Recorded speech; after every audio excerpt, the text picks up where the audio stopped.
Welcome everyone to Real Water Sports in Cape Hatteras, North Carolina. I'm Trip Forman, and today we have Real team rider Nick Baines with us. We want to talk about reading gear, but most importantly, we want to talk about what Nick just did on the Outer Banks and kind of dive into what it was like to jump over the Avon Pier in Avon, North Carolina. So Nick, you have been coaching with us, riding with us on our team for a long time. When does your history with Real date back to?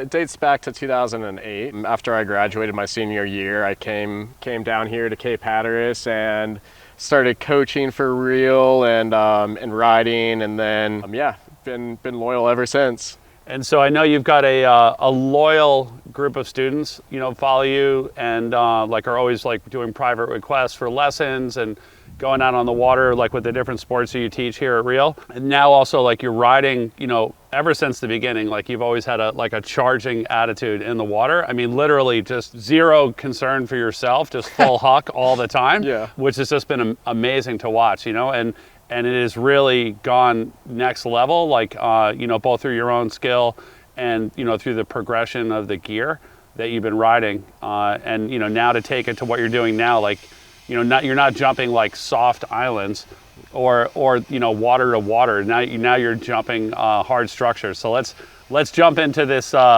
Avon Pier jump and just tell us about when you came up with the concept of doing something like that. Yeah, so I originally came up with the concept 4 years ago when I moved back to the Outer Banks, and I had a goal sheet with a list of things I really wanted to do, jumping the Avon Pier being one of them. Okay. So that's originally where the concept came from. However, it's been a few years since I revisited the idea, and seeing this storm on the horizon really made me want to go and jump the pier again. It's just a moment that really helps get me into the winter and fire me up for the season to come. So this goal sheet, is this in a book? Is it on your phone? Is it taped to your refrigerator? Where does this goal sheet sit? It's actually written inside of my planner now. So the first page of my planner has a few stunts and goals, and whether it's my work life or riding, just a list of things that I want to do in the future. It doesn't have to be that year, but it could be in the years to come too. That's awesome, because I think a lot of people are setting goals for this week, this month, maybe a stretch out this year, but I heard you say something 4 years ago? 4 years, that you're this is something I want to do. Exactly.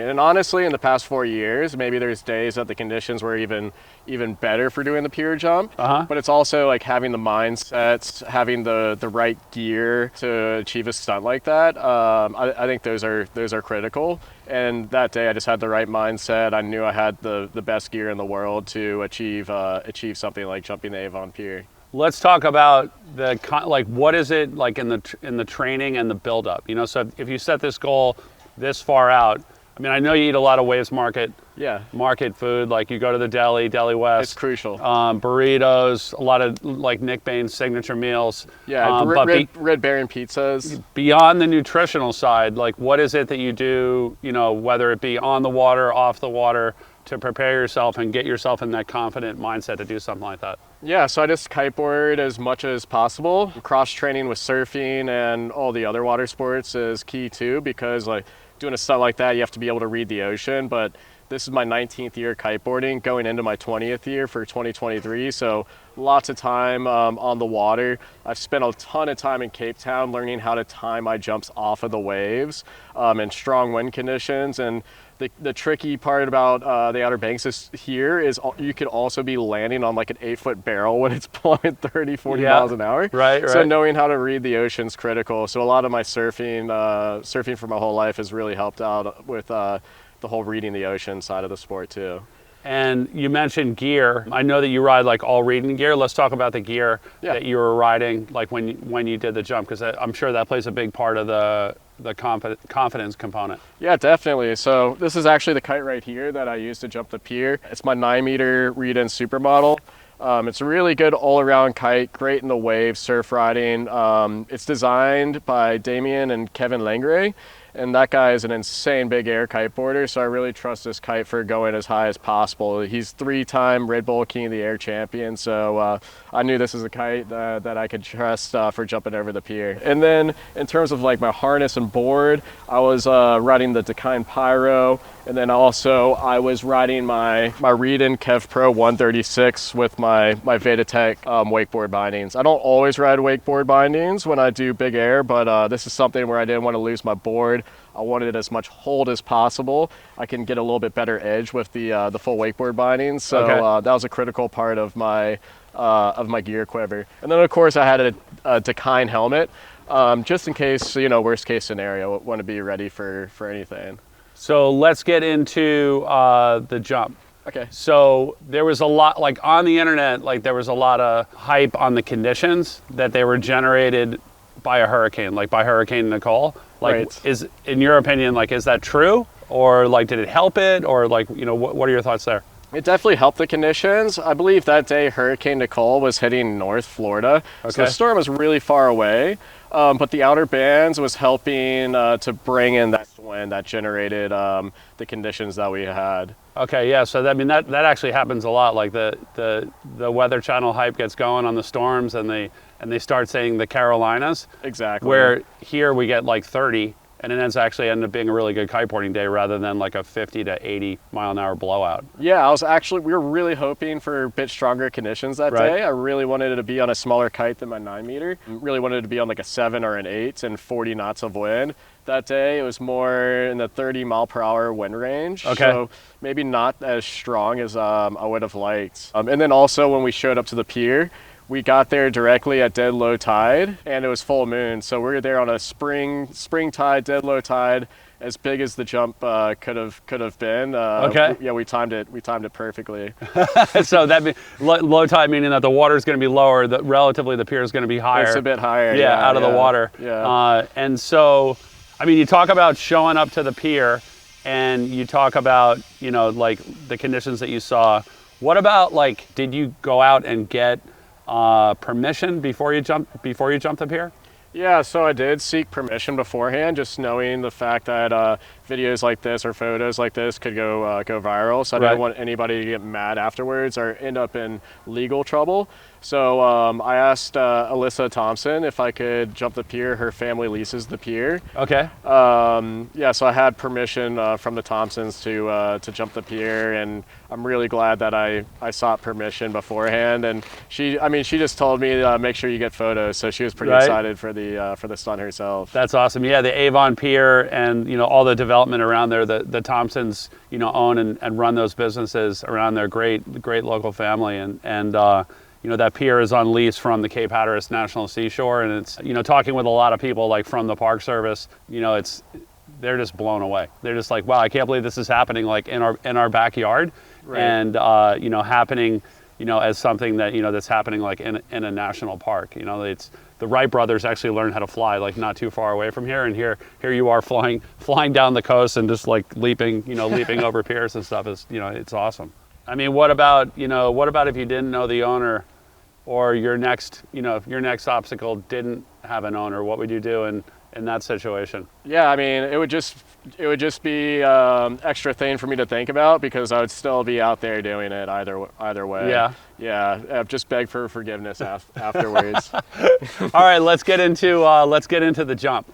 So, what are the mechanics of pulling something like this off? You know, what you know, the conditions, the actual like takeoff spot, like the whole 9 yards. Jump into it. Yeah, so what really plays into it, I mean, there's a lot of different variables. I mean, you're talking about like waves, the intervals in between the waves to find a clear takeoff.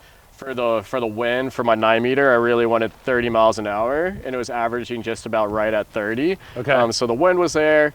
The waves have to be breaking in the perfect spot on the pier. Yep. So when I take off, hard to tell in the video, but there's light poles on top of the pier. Yep. And I just got really lucky that day that during low tide, the waves were breaking in the perfect spot where if the light poles became an obstacle, I could go in between them. So that was huge. Okay. Was making sure the waves are breaking in the right spots. They have the right shape to them. So I mean, that day on the inside, I would say it was probably shoulder high on the inside. Yeah. Low tide, the waves were really nice and steep. The tricky part was the interval was really short in between the waves. So it took me about 20 tacks, I would say, until I got the perfect line, the perfect wave, the good wind in the sail. Sometimes I was tacking out. There wasn't good wind in the sail. Okay.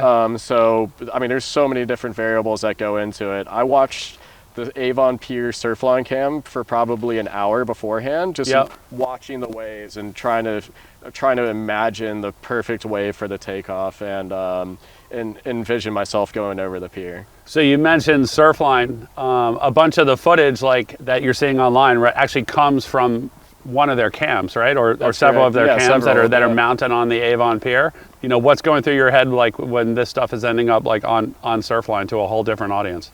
Yeah, no, it was really cool for it to end up on Surfline. I mean, obviously really stoked on that. Growing up as a surfer, like that's a dream to be on Surfline, which is cool to be on a kite, a completely different sport from surfing. Yeah. Hopefully appeal, like get some more people into the sport, show them what is possible. So yeah, no, that was really cool to end up on Surfline's page. I mean, can you imagine like you're watching Surfline, like, you know, you're a surfer and you don't even know about kiteboarding or that you're doing this stunt or who Nick Baines is, and then all of a sudden some random dude just comes flying through like all of the cams and then just disappears. Yeah. You know, like there has to be people out there that were watching the cam at that point. You would think at least one person would be, right? Yeah. I mean, it would be hilarious to be checking the camera, especially the fishing pier camera, and just see somebody fly through the screen. It was really funny actually, that viewpoint.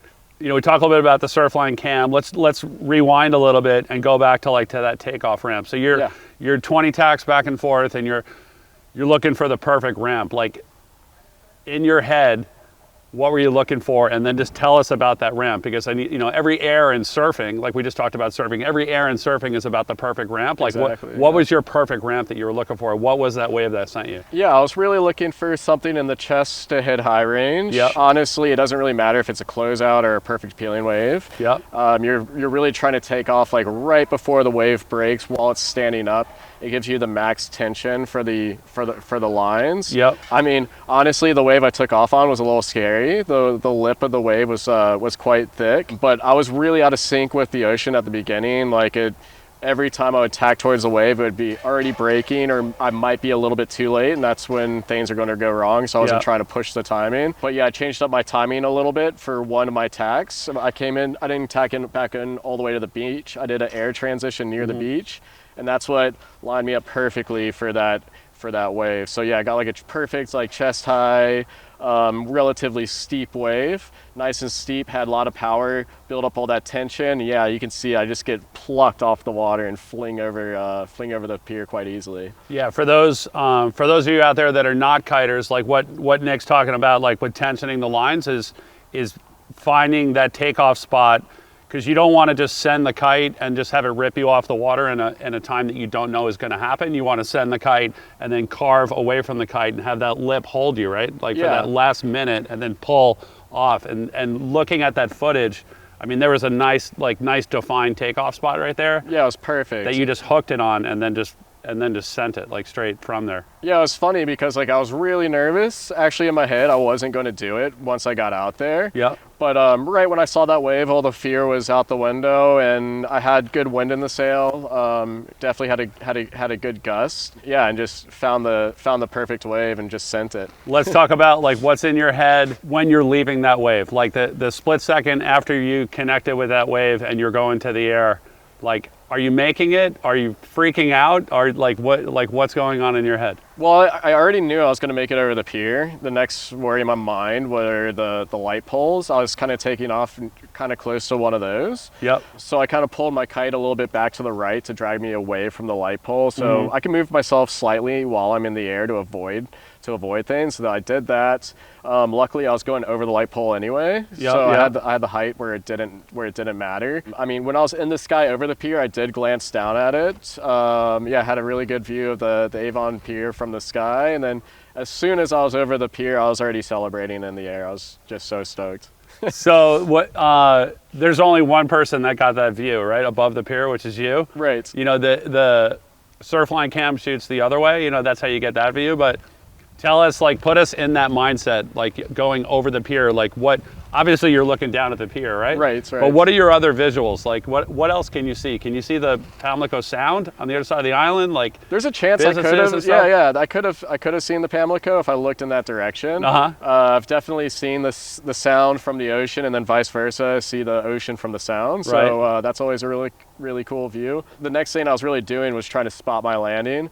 On the downwind side of the pier, there were some pretty heavy waves coming through. And like I said, one of the challenges of the Outer Banks for doing big air in the ocean is maybe landing onto a steep wave, which can be kind of dangerous. Yeah. So I was spotting my landing. Got an insane view of the pier. It's a lot wider than it looks in the video. So yeah, got a nice view of it. And then, just spotting my landing and coming in for a celebration. And what about, you know, a lot of times you look at those piers and they look straight from far away. Yeah. But when you walk out onto them, they're all like crooked and like all messed up from the storms and stuff. Like, what does that look like from the sky as you're going over it? Oh yeah, I mean the Avon Pier has a lot of bends to it. So I mean, yeah, the thing it doesn't look very friendly from the sky. Right. It's very, very crooked, and you don't even really think about it when you're just hanging out at the Avon Pier. But when you're lining it up for a jump, that's one of the things you're looking at, because if the wind's a little bit too onshore, you could get blown back into the pier a little bit. So you're trying to pick the right areas in the right zone. So yeah, a lot of contemplate there of like a really crooked, jagged pier. So Nick, who else was involved with this stunt? I mean, you could jump the pier, but if you didn't have a filmer and a photographer, it would be like a tree falling in the woods, right? Yeah, luckily with Real Water Sports, I got the best media team here with Jeffrey O'Neill doing video. And then we typically have Cody Hammer as well to shoot photos, but he was with you in Puerto Rico at the time. So we subbed in Austin Walklow, an insane photographer and kiteboarder. So I had those guys there with me at the pier to document everything. That's great. Yeah, that's awesome that they were there and you had them on speed dial be able to show up for the stunt. Yeah, and that really actually helps push me to do the stunt, having those guys there and Jeffrey's time super valuable. So I knew that as soon as he showed up, it was happening. And also, you had a limited window with Wack, right? Like he was on his way out of town or something. He's like, it's either now or never. Exactly. Yeah, Walklow was getting ready to go out of town for a wedding, and he texted me that it was now or never. And honestly, I didn't even have plans to do it in 30 miles an hour. So I'm really glad that he helped push me to do it. So when you're going over the pier, what sort of clearance do you think you had on the light poles? Are you above the light poles, through the light poles? Oh yeah, I was well above the light poles, plenty of clearance. I think I was probably in that 15-foot range above the pier, and the light poles are probably only 7 feet high off the pier. Okay. So yeah, I had plenty of clearance there. And then downwind clearance, I mean, you went way downwind on the landing, like well out of the Surfline cam and you know, downwind. So like how far downwind of the pier you think you landed? I probably went like 100 yards or maybe more downwind of the pier. Okay. Honestly, I didn't even realize I went that far downwind when I did the stunts. But yeah, looking back at the videos, quite a long jump, a ton of hang time, but that's all thanks to this kite. I mean, this thing will just keep you in the air forever if you want it to. Right. And it did. I mean, I was already celebrating.